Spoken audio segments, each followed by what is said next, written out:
لە ڕۆژی جیهانی پەنابەراندا کۆمسیۆنی باڵای پەنابەرانی سەر بە نەتۆ یەکگرتووەکان راپۆرتێکی بڵاو کردەوە و تیایدا ئاماژەی بەوە کرد کە لە ساڵی 2015دا 65 ملیۆن و 300 هەزار کەس لە جیهاندا ئاوارە بوون و کۆچیان کردووە. واتە لە کۆی 113 کەس یەک کەس لە ناوخۆی وڵاتەکەیدا ئاوارە بووە یان کۆچی کردووە بۆ وڵاتێکی دیکە و داوای پەنابەرێتی کردووە و لە هەر خولەکێکیشدا 24 کەس لە سەرتەسەری جیهاندا ئاوارە دەبن.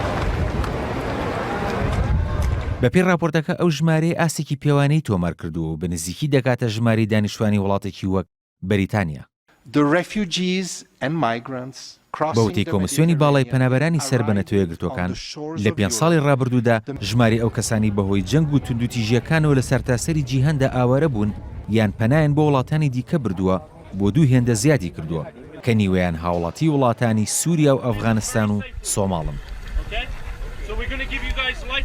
بەپێی ئاماری کۆمسیۆنی پەنابەرانیش لە ساڵی 2015دا تەنها لە ئەڵمانیا 440 هەزار کەس داوای پەنابەرێتیان کردووە، ئەوەش بە ژمارێکی پێوانەی دادەنرێت. بە بەراورد بە ساڵی 2014 کە بەپێی ئامارەکان تەنیان 59 ملیۆن و 500 هەزار کەس لە سەرتاسەری جیهاندا ئاوارە بوون، لە ساڵی 2015دا ئەو ژمارەیە بە ڕێژەی لە سەدادا زیادی کردووە کە بە ڕەنگدانەوەی ئەو نەهامەتیە مرۆییە دادەنرێت کە لە وڵاتەکانیان دووچاری بوونەتەوە.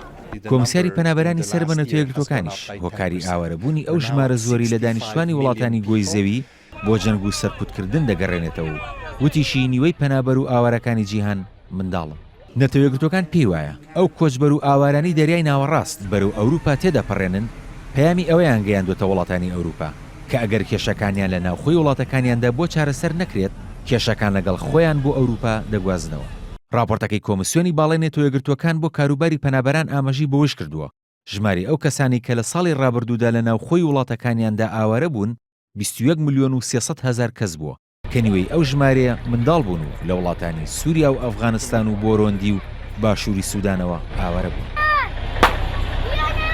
ئەوە لە کاتێکدایە کە بربەستەکانی بەردەم پەناخوازان لە زیادبووندان و تەنانەت ئەو وڵاتە پیشەسازیانی کە لە کۆندا بنەماکانیان بەرگریکردن بوو لە مافی پەناخوازان ئێستا بربەستیان لە بەردەم پەناخوازاندا دروست کردووە. کاروان شێخ موحسین NRT